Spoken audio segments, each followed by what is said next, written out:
പ്രതി വിനീഷ് കുതിരവട്ടം മാനസിക ആരോഗ്യ കേന്ദ്രത്തിൽ നിന്ന് ചാടിപ്പോയ സംഭവത്തിൽ പ്രതികരണവുമായി കൊല്ലപ്പെട്ട ദൃശ്യയുടെ മാതാവ് 24-നോട് ചില കാര്യങ്ങൾ പറഞ്ഞിട്ടുണ്ട്. വിനീഷിന് മാനസിക രോഗമില്ലെന്നും അധികൃതരുടെ വീഴ്ചയാണ് പ്രതി ചാടിപ്പോകാൻ കാരണമെന്നും മാതാവ് ദീപ 24-നോട് പറഞ്ഞു. ആ പ്രതികരണം കേൾക്കാം.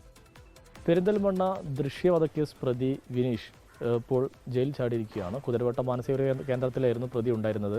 ഇപ്പോൾ ദൃശ്യയുടെ അമ്മ 24-നോടൊപ്പം ചേരുകയുണ്ട്. അവൻ ഇത് ആദ്യത്തെ പ്രാവശ്യമല്ല ചാടുന്നത്, ജയിലിൽ ചാടുന്നത് 3-ാമത്തെ പ്രാവശ്യമാണ്. കുതിരവട്ടത്തിൻ്റെ മുന്നേ അവൻ രക്ഷപ്പെട്ടിട്ടുണ്ട്. ഇതിപ്പോൾ 2-ാമത്തെ പ്രാവശ്യമാണ് അവിടെ നിന്ന് രക്ഷപ്പെടുന്നത്. കഴിഞ്ഞ പ്രാവശ്യം വേഗം കിട്ടി. ഇപ്രാവശ്യത്തെ സ്ഥിതി എന്താണെന്ന് അറിയില്ല. ഇപ്പോൾ എൻ്റെ ഹസ്ബൻഡ് മരിച്ചിട്ടുണ്ട്, ഞാനും എൻ്റെ മോള് മാത്രമേ ഉള്ളൂ. അതുപോലൊരു ക്രിമിനൽ പുറത്ത് ഇരിക്കുമ്പോൾ ഞങ്ങളെപ്പോലുള്ളവരെന്താ ചെയ്യുക? അവൻ പുറത്ത് അവൻ എപ്പോൾ എങ്ങനെ ഇത് കൂടി വരുമെന്നറിയില്ല. എനിക്ക് ഈ ഒരു ബിസിനസ് മാത്രമേ എൻ്റെ ജീവിതമാർഗ്ഗമായിട്ടുള്ളൂ. അപ്പോൾ അത് ചെയ്ത് ജീവിക്കണം എന്നുണ്ടെങ്കിൽ അവൻ പുറത്തിറങ്ങിക്കഴിഞ്ഞാൽ ഞാൻ എന്താ ചെയ്യുക? അവൻ എന്തും ചെയ്യുന്നുള്ള ഒരു ഉറപ്പാണ്. കാരണം അവൻ അത്രയും വലിയൊരു ക്രിമിനലാണ്. അപ്പോൾ എത്ര വേഗം അവനെ പിടിക്കുന്നുള്ളൊരു പ്രതീക്ഷയിലാണ് നിൽക്കുന്നത്. അവൻ എവിടെ ഉണ്ടെന്ന് ഒരു വിവരം ഈ നേരം വരെ കിട്ടിയിട്ടില്ല. ഞാൻ എന്ത് ധൈര്യത്തിലാണ് ഈ കുട്ടിയും കൊണ്ട് നടക്കുക? എനിക്ക് വീട്ടിലിരിക്കാൻ പറ്റില്ല, എനിക്ക് ജീവിക്കണ്ടേ? കാരണം ഒരു കച്ചവട സ്ഥാപനം അടച്ചിടാൻ പറ്റില്ല. ഞാൻ ഇല്ലാതെ അത് മുന്നോട്ട് പോകില്ല. പിന്നെ ഞാൻ എന്താ ചെയ്യുക? എനിക്ക് പുറത്തിറങ്ങിയേ പറ്റുള്ളൂ.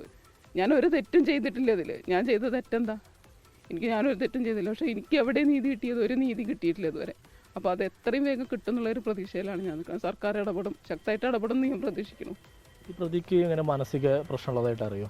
ഇല്ല, അവന് ഒരു പ്രശ്നവുമില്ല. കാരണം നോക്കിയാലറിയാം, നമ്മളെ കേസ് നോക്കിയാലറിയാം. അത്രയും പ്ലാനിങ് ആയിട്ടാണ് അവരെല്ലാം ഇത് ചെയ്തിട്ടുള്ളത്. കട കത്തിച്ചിട്ട് ഇവിടെ നിന്ന് ആൾക്കാരെ, ഞങ്ങളെ വീട്ടിൽ നിന്ന് ആൾക്കാരെ അകറ്റണം എന്നുള്ള ഉദ്ദേശത്തോടു കൂടി അവൻ ഇത് കത്തിച്ച് അവരിങ്ങോട്ട് വന്നപ്പോൾ അവൻ വീട്ടിൽ കയറുക ചെയ്തത്.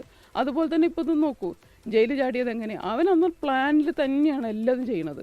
ദൃശ്യയുടെ അമ്മയുടെ പ്രതികരണമാണ് നമ്മൾ കേട്ടത്. ക്യാമറാമാൻ മുഹമ്മദ് അർഷക്കിനൊപ്പം സമീർ ബിൻ കരീം, 24 മലപ്പുറം. ഭയത്തിൻ്റെ നിഴലിലാണ് പെരിന്തൽമണ്ണ സ്വദേശിനിയായ ദൃശ്യയുടെ മാതാവ് ദീപ. ഈ കേസിൽ ദൃശ്യയെ കൊലപ്പെടുത്തിയ കേസിൽ പ്രണയാഭ്യർത്ഥന നിരസിച്ചതിനെ തുടർന്നാണ് ദൃശ്യയെ 2021 വീട്ടിൽ കയറി ഈ പ്രതി കുത്തിക്കൊലപ്പെടുത്തിയത്.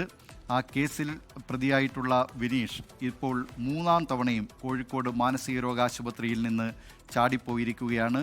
ശുചിമുറിയുടെ ഭിത്തി തുരന്നാണ് ഇത്തവണ പ്രതി ചാടിപ്പോയിരിക്കുന്നത്. ഈ പ്രതിയെ ഉടൻ കണ്ടെത്തണം എന്നാണ് ആശങ്കയോടുകൂടി ഈ ദൃശ്യയുടെ മാതാവ് ദീപ പറയുന്നത്.